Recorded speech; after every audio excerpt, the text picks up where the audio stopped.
አብ ወወልድ ወመንፈስ ቅዱስ አሐዱ አምላክ አሜን። በልዑል እግዚአብሔር ስም ውድ ወንጌል ተማሪዎቻችን በእግዚአብሔር ስም እንደምን አደራችሁ፣ እንደምን ዋላችሁ፣ እንደምን ሰነበታችሁ፣ እንደምን ከረማችሁ። ልዑል እግዚአብሔር ከእናንተም ጋር ከልጆቻችሁም ጋር ከቤታችሁና ከኑሯችሁም ጋር የከበረ ስሙንና ኃይሉን ያሳድር። ሰላም እግዚአብሔር ከእናንተ ጋር ይሁን፣ አሜን። የዛሬው ትምህርታችን አምልኮተ እግዚአብሔር የሚያመጣውን በረከት የምንማርበት ይሆናል። አምልኮት ማለት ምን ማለት ነው? አምልኮት ማለት በዘዳግም 26 ቁጥር 10 ላይ በአምላክህ በእግዚአብሔር ፊት ስገድ ይላል። በአምላክህ በእግዚአብሔር ፊት ስገድ። ስግደት የሚያመጣቸውን በረከቶች አምልኮት ይባላል። ስግደት የሚያመጣው ኃይልና ጥበብ አምልኮት ይባላል። አምልኮተ እግዚአብሔር ማለት ምንድን ነው?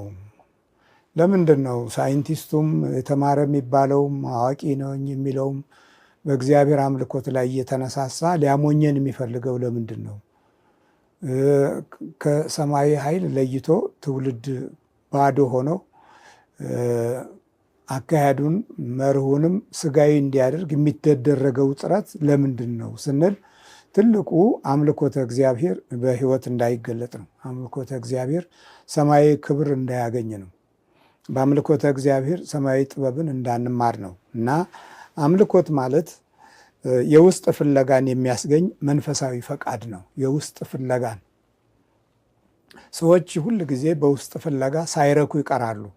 ስለዚህ ሁል ጊዜ በፍለጋ እድሜያቸውን ይጨርሳሉ። የፍለጋው አይነት ከትምህርት ይፈልጋሉ፣ ከእውቀት ቦታ ይፈልጋሉ፣ ከታላላቅ ሳይንቲስት ከሚባሉ ሰዎች ይፈልጋሉ።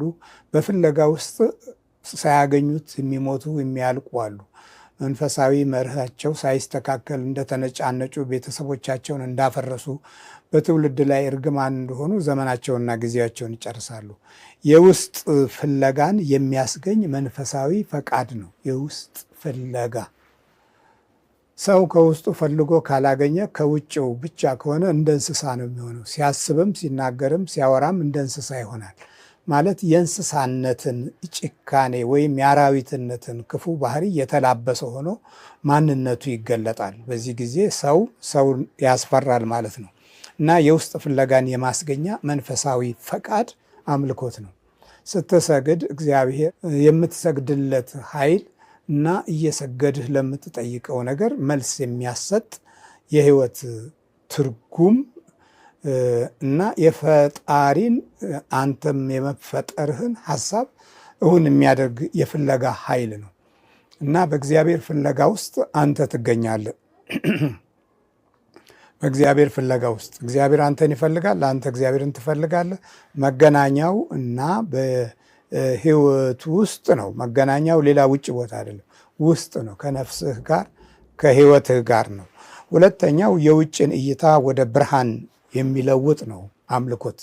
የውጭን እይታን ወደ ብርሃን የሚለውጥ ሰዎች የምታይበት፣ ትውልድን የምታይበት፣ ዘመንን ጊዜን የምታይበት፣ ራእይን የምታይበትና የመርህ አቅጣጫዎችን በተስፋ ውስጥ እውን አድርገህ አሻግረህ የምትመለከትበት መንፈሳዊ የሆነ የጥበብ አምላክ የጥበብ መገኛ የሆነው ንጉሥ በአንተ ባህሪ ውስጥ የሚያስቀምጠው በጎ ፈቃዱን እና የሕይወት ብርሃኑን በባህሪ ውስጥ የምታይበት ነው አምልኮት። አምልኮት ይሄ ነው። ሶስተኛው ከጠላት በብርሃንና በእሳት አምድ የሚከልልና የሚሰውር ነው አምልኮት። የእስራኤል ሕዝብ ተበድሎ ተጨቁኖ ተገዝቶ መከራ አይቶ ተገሎ ተጨፍጭፎ መከራ ባየበት ጊዜ በሙሴ ምክንያት እስራኤልን ነፃ ሲያወጣ ይታይ የነበረው በጨለማ ጊዜ የብርሃን አምድ፣ በቀን ደግሞ የደመና አምድ ነበረ። በሌሊት እንዲሁ እንዳይበርዳቸው የሙቀት የእሳት ኃይል ነበልባላዊ ጥበቃ ዙሪያቸውን ከቧቸው ነበረ። መሃሉን ገነት ዳሩን እሳት እያደረገ የውስጥ ገነት እየሰጣቸው መሃሉን ገነት ዳሩን እሳት እያደረገ ዙሪያውን ይጠብቃቸዋል። ይሄ ከጠላት በብርሃን እና በእሳት አምድ የምንከለልበትና የምንሰወርበት ነው። እምነት ማለት አምልኮት ማለት ስትሰግድ በዚህ ኃይል ውስጥ ትጠበቃለህ፣ በዚህ ኃይል ውስጥ ትገባለህ፣ የዚህ ኃይል ምንጭ ትሆናለህ። ስለዚህ እስራኤል በእሳት አምድ እየመራቸው ነበር፣ በብርሃን አምድ እየመራቸው ነበረ። ዙሪያውን ከልሎ የሄዱት የነበሩት ወደ ባህሩ ነው። ባህር የሚያስፈራ ነው። ሰው እንዴት ወደ ባህር ይሄዳል? ባህር ጋር ከደረሱ በኋላ ግን መልሱም መገለጡም ሰማይ ኃይሉም ጥበቡም የነሱ አይደለም፣ የእግዚአብሔር ነው። ምን ሆነ? ባህሩን ነከዋለው። ባህሩ ፈራ፣ እነሱን አሻገራቸው። ግራና ቀኝ በጥልቅ መንገድ የምታገኝበት የአምልኮት ኃይል በእግዚአብሔር ጥበብ የምንረዳበት ነው አምልኮት። አራተኛ የዘላለም ክብርን የሚያጎናጽፍ የሕይወት ብፅዕናን የሚያሰጥ ነው። የዘላለም ክብርን የሚያጎናጽፍ የሕይወት ብፅዕናን የሚያሰጥ ነው። አሁን ከጥንት ጀምሮ የነበሩ አባቶቻችን አብርሃም ስሙ ይጥፋ ቢባል እንዴት ነው የሚጠፋው? አይጠፋም። የአብርሃም አምላክ፣ የይስሐቅ አምላክ፣ የያዕቆብ አምላክ እንላለን። ሲቸግረን እንኳ ወደ ክፉ ነገር ውስጥ የመጨረሻው ህቅታ ጋር ስንደርስ እንኳ አቤቱ ፈጣሪ፣ የቅዱሳን አምላክ፣ የእስራኤል አምላክ እንላለን። መጨረሻ ላይ ማንም ዘመድ ወገን በማይኖርበት ሰዓት የህይወት ህቅታ ላይ ስንደርስ ሁሉ የምትጠራው የዘላለም ክብርን የሚያጎናጽፍ የህይወት ብፅዕናን የሰጠውን አምላክ ነው። ስለዚህ አምልኮት የዘላለም ክብርን የሚያጎናጽፍ የህይወት ብፅዕናን የሚያሰጥ ነው።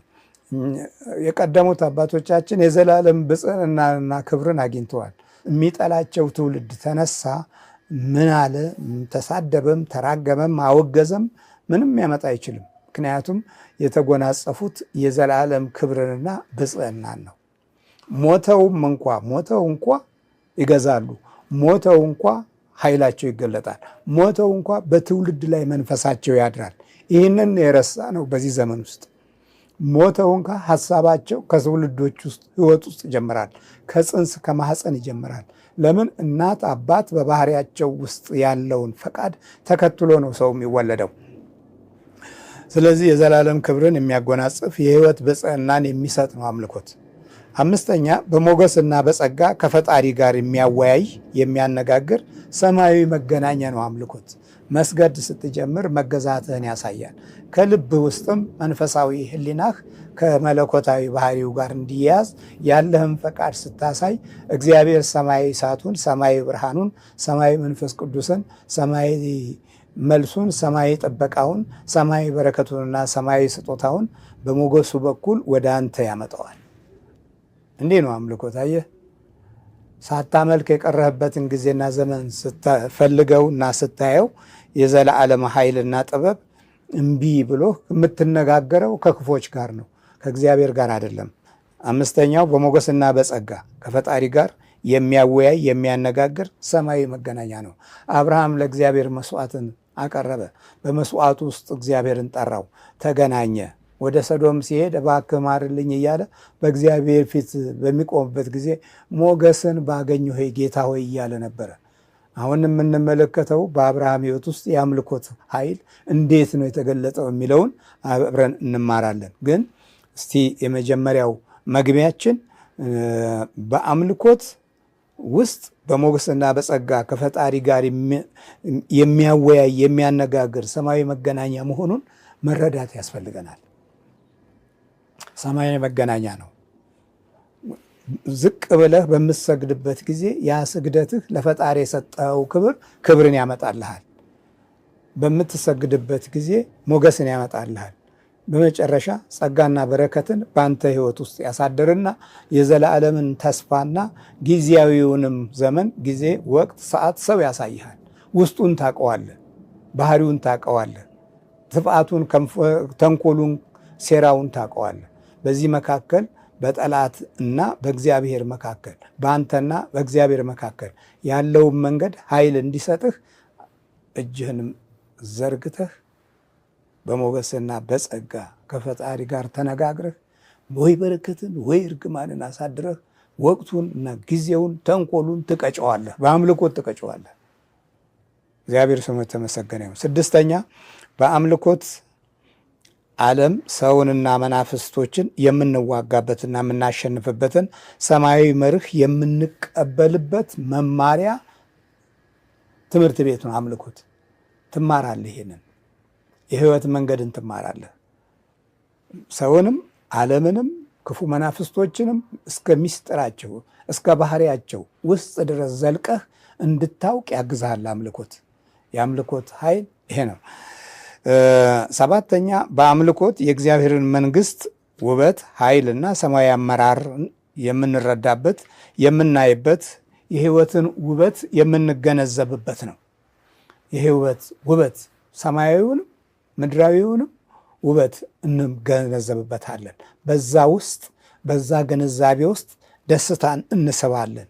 በዛ ኃይል ውስጥ ክብርንና ሰማያዊ ጸጋን እንስባለን። የምንኖረው ለጠብ አይሆንም። የምንኖረው ለፍቅር ይሆናል።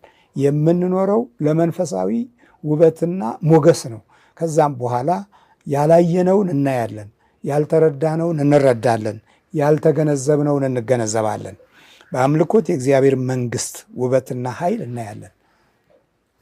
ኢያሱ ለምጻም ሆኖ ከቤተ መንግስቱ ጋር በነበረበት ጊዜ ኦዚዮን ሲሞት እግዚአብሔር ሰማዩን ከፈተው። ከዛ በኋላ ከኦዚዮን የበለጠ ሰማያዊ መንግስት አየ። ኦዚዮን ከሞተ በኋላ በቃ ምንም ተስፋ የለኝም፣ በቃ ዋጋ የለኝም ብሎ ተስፋ ሲቆርጥ እግዚአብሔርን ሰማይ ከፈተ። በተጨማሪ ደግሞ አለኝ የሚለውን ሲያጣ ወደ ሰማይ ቀና ሲል እግዚአብሔር ሰማዩን ከፍቷል። እግዚአብሔርን አየ፣ መላእክትን አየ። ከዛ አቤቱ እግዚአብሔርን አይቻለሁና አቤቱ አሁን እንግዲህ ልሞት ነው አለ፣ ፈራ። ከዛ አንዱ እየበረረ መጣና ከሱራፌል አንዱ ከኪሩቤል አንዱ ሱራፌል እየበረረ መጥቶ በእጁ የሰዓት ጉጠት ይዞ አፉን ነካውና ዳሰሰውና ኃጢአትህ ተሰረየልህ በደልህም ተወገደልህ አለው። ከዛ በኋላ ድንግልን አያት። ድንግል ትጸንሳለች፣ ወንድ ልጅን ትወልዳለች፣ ስሙን አማኑኤል ትለዋለች ብሎ የተናገረው እኮ ሰማይ የተከፈተ ጊዜ ሰማዩን አይቶ ነው። የእግዚአብሔርን መንግስት አይቶ ነው። የእግዚአብሔርን ክብር አይቶ ነው። እግዚአብሔርን ዕጣን የቤተ መቅደሱን ጭስ አይቶ ነው። የዕጣኑን ሽታ ሸቶት ነው። ከዛ በኋላ ድንግልን አያት። እናንተ ያልሸተታችሁ፣ ሰማያዊ መዓዛ ያልተከፈተላችሁ፣ በሰማያዊ ሽታ ያልኖራችሁ፣ በእግዚአብሔር አምላክ ቤተ መቅደስ ውስጥ ያላደጋችሁ፣ ከባዕድ ከጥንቆላ ከመተት የተገኛችሁ ትውልዶች እንዲህ አይነት ሽታ ስለሌላችሁ ድንግል ማርያምን ትጠላላችሁ። እሷ በቃ አንዴ ወልዳለች ትላለ። በራሱ ይሄ የእርግማን ትውልድ ምልክት ነው። እናትነት እሱ ባፈቀረ አንተ ጠላሃት፣ እሱ ወዶ በአካሏ ቃል ሥጋ ሆኖ በመጸነሱ አንተ ረሳሃት። እና ይኸውልህ በአምልኮት የእግዚአብሔር መንግስት ውበትና ኃይል ሰማያዊ አመራር የምንረዳበትና የምናይበት የህይወት ውበት ነው።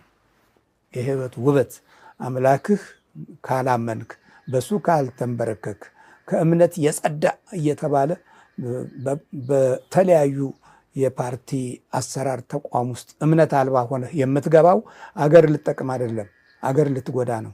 ትውልድን ልታፈር አይደለም፣ ትውልድን ላትታጠፋ ነው። ስለዚህ እግዚአብሔር በፈጠረህ ምድር ላይ እየኖርህ ከምስጋናውና ከበረከቱ ሸሽተህ በእግዚአብሔር ስም ላይ የምትቀልድ አሸዋፊ የርዕዮተ ዓለም ሰው ሁሉ ዋጋህ ይኸው እንደምታየው ነው። እንደዚህም ነው።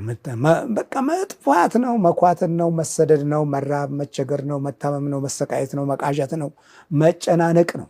እንዲህ ነው። ከሰማያዊ አምልኮት ስትርቅ በመስገድ ውስጥ የሚገኘውን ሰማያዊ ስጦታ ለማግኘት የልቦናም ሆነ የሕሊና ፈቃድ እምቢ ሲልህ ውጤቱ ይህንን ይመስላል።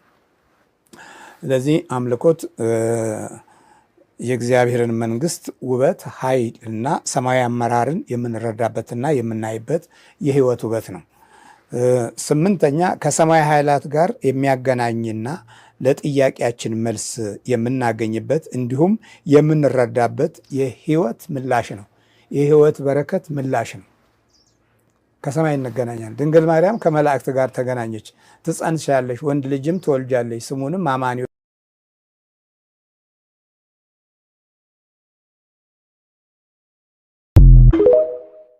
ያስተምር ነበረ፣ ታገል ነበረ እና 5 እንጀራ አበርክቶ 2 ዓሣን አበርክቶ 12 መሶብ ተነሳ። ብዙዎቹ ጠግበው በሉ። ከዛም ተርፎ ተነሳ ብዬ ሳስተምር ካድሬው እዛ ነበረ። የአብዮቱ ካድሬ ና መጨረሻ ላይ ይዞኝ ሄደ። እዚህ ወደ 3000 የሚጠጋ እስረኞች አሉ። ለነሱ አሁን አብዛና አሳም አለ አሳየኝ፣ ካላሳየኝ አትፈታም ብሎ አሳስሮኝ ሄደ። ማን ይፍታኝ? ሻምበል አሸብር አማረ የሚባሉ ነበሩ። ትልቅ ሰው ናቸው። በዛን ጊዜ ሻምበል ናቸው። ዘዋይ ተመድበው ሲመጡ እስረኞችን ይጎበኙ ነበረ። ደግ ሰው ነበር የዛን ጊዜ። አንተ በምንድን ነው የታሰርከው? እኔ ተራይ ደረሰና አንተ በምንድን ነው የታሰርከው አሉኝ። አረ ቤተ ክርስቲያን ሳስተምር 5 እንጀራ ለብዙ ሺህ ሕዝብ አጠገበ፣ 2 ዓሣም አብዝቶ አበርክቶ አበላቸው፣ ትርፍራፊውም 12 መሶብ ነበረ ብዬ ሳስተምር እና እዚህ 3000 እስረኛ አለ መተህ አስረፍርፈህ አብላቸው ብሎ አስሮኛል። ይኸው 3 ወሬ ነው አልኩ። በቃ 3 ወር ታስሬ በል ከት ብለው ስቀው በልና ውጣ ብሎ አስወጡኝ። ጉድ እኮ ነው። ያው ሰውዬ ጊዜው ሲወድቅ እኔ ጋር መጥቶ እንጀራ ለመነ። የሚገርም ነው። እኔው ጋር መጥቶ እግዚአብሔር ስሙ የተመሰገነ ይሁን። እንግዲህ ዘመን፣ ጊዜ፣ ሰዓት እንደዚህ ነው።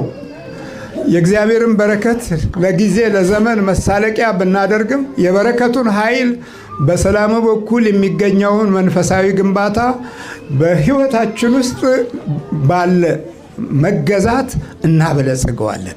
ክፋት በዚህ ዘመን ለምን በረታ ስንል፣ ምቀኝነት ለምን በዚህ ዘመን ጉልበት አገኘ ስንል የአምልኮት ፍቅር ስለሌለን ነው። እየሰማችሁ ነው? የአምልኮት ፍቅር የለንም።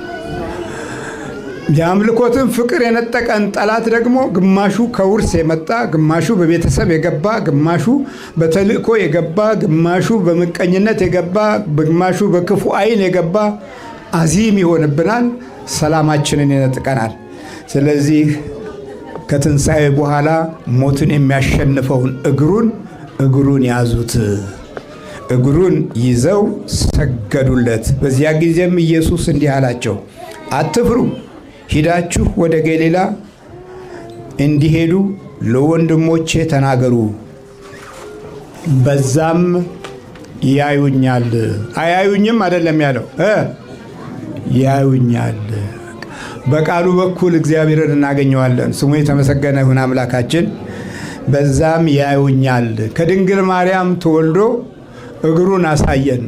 የሚሄድበትን እግር ይዘው ሰገዱለት። የዝቅታን ኃይል አገኙ። ክብራቸው፣ ሞገሳቸው ለትውልድ መማሪያ ሆኖ ይኸው ዛሬ እኛን ያገለግለናል።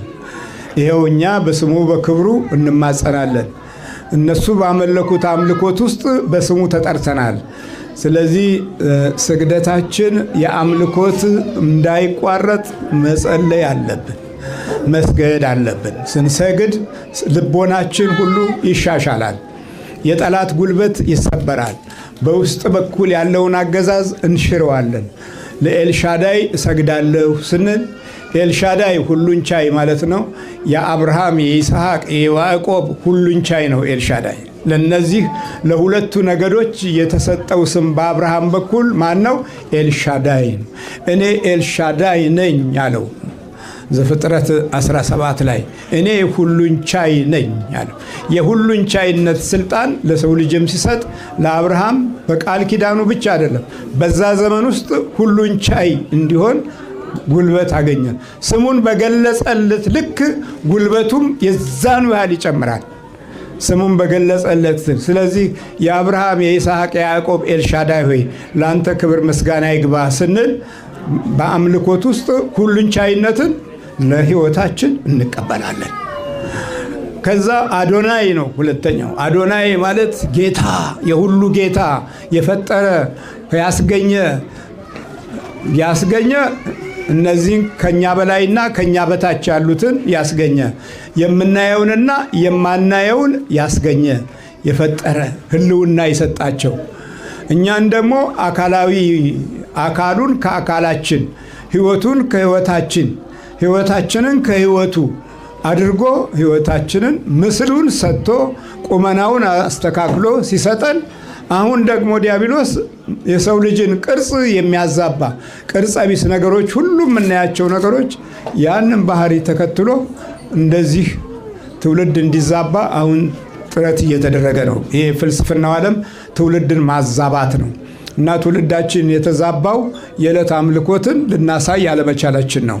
ልጆች አብራችሁ አባቶች ሲሰግዱ ሲያዩ ልጆችም ይሰግዳሉ። ምን እያረክ ነው ለሚለው ጥያቄ መልስ ትሰጣላችሁ። መልሱ መለኮታዊ መልስ ይሆናል። ምን አይነት መልስ? እምሰግደው አንተ እንድታድግ ነው። እኔ እኮ እምሰግደው አንተ የእግዚአብሔርን ክብር እንድታውቅ ነው። እኔ እኮ እምሰግደው አንቺ በእግዚአብሔር ክብርና ሞገስ እንድታድጊ ነው የሚለውን መልእክት በልጅነት በውስጥ በኩል ታሳድራላችሁ። በውስጥ በኩል ያላሳደራችሁትን ዛሬ ከየት ትፈልጉታላችሁ? የት አለ? የለም። መጀመሪያ ያልተጠነቀቅንለትን ከየት ነው የምናመጣው? አይሆንም። ቤተ ክርስቲያን የምንሄደው ለመቀደስ ነው። ኑሯችን ደግሞ ለመባረክ ነው። የአምልኮት ስግደት የምንሰግደው ደግሞ ኑሯችንን ለእግዚአብሔር መውጫ መግቢያውን ለመስጠት ነው። የተወለደውን ደግሞ ለማውረስ ነው። ምንድነው ያወረሳችሁት? አሁን እዚህ ማንም እኮ አይሰማም። ይሄ የውጭው ዓለም ትውልድማ ይባረካል ብለህ ስጠብቅ አልሆነም እኮ። በአምልኮት ውስጥ አልኖርንምና ነገሮች ተበላሽተዋል። እግዚአብሔር ምሕረቱን ያብዛልን። እግሩን ይዘው ሰገዱለት። ምኑን ይዘው?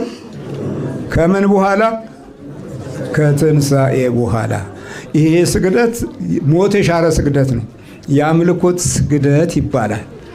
የአምልኮት ስግደት ማለት እንግዲህ ምራን፣ እንግዲህ አግዘን፣ እንግዲህ አየንህ፣ ሞትም ተሽሯል፣ እምነታችን ጸንቷል፣ ፍላጎታችን አንተ ነህ፣ ከዚህ በኋላ ያለው ነገር ሁሉ ያንተ ነው ብለው የአምልኮት ስግደት ሞትን የሻረ ስግደት ሰገዱለት። የተገናኙት በስግደት ነው። ሰማችሁ? የተገናኙት በምንድን ነው? በስግደት ነው። ስንፍና ስላደረብንና ባህላዊና ዕለታዊ ይሄ በቃ ወጋዊ ሆነን ያደግነው እኛ በዛ ውስጥ በማደጋችን ዛርና ውቃቢ አምላክ እስኪባሉ ድረስ ጊዜ ያገኙ። በአንድ ትውልድ ሁለት ትውልድ ወደ ኋላ 3 4 5 ትውልድ ወደ ኋላ ስትቆጥር ጨል ያለ ውቅያባ ያለ ዛር አለ አይነጥላ አለ ጠቋር አለ። እነዚህ በወግ ውስጥ ተቆራኝተው ትውልዱን ያዙት። መንፈስ አብሮ ይወለዳል የሚለው ነገር እስካሁን ለቤተ እግዚአብሔር ሰዎች አልገባቸው። ይሄ በራሱ ሌላ ትልቅ እርግማን ነው። ስለ መንፈስ ሲወራ ምንድነው መንፈስ ምንድነው መንፈስ ይሏችኋል። ታዲያ ምንድነው የሁሉ ትውልድ የጠፋው? ለምንድነው በረከት የራቀን? ታዲያ ለምንድነው ሰላም ያጣነው? ለምንድነው ፍቅር ያጣነው? መልስ የለም። ለምንድነው የምንተሰቃየው? ለምንድነው አይናችን የሚያዘው? ለምን ትውልዱ አእምሮ አላደገም? የለም፣ መልስ የለም። መልስ የሌለው መልስ የመናፍስት ጉዳቶች መሸፈኛ ሆነናል። ታዲያ እንዴት ነው? እግሩን ይዘው ሰገዱለት። በክርስቶስ ሥጋና ደም ታትመን የመንግሥት ወራሾች እንድንሆን እግዚአብሔር አምላካችን ያብቃን። ሰላሙና ሞገሱ ከሀገራችን፣ ከሕዝባችን፣ ከወገኖቻችን ጋር ይሁን። አሜን።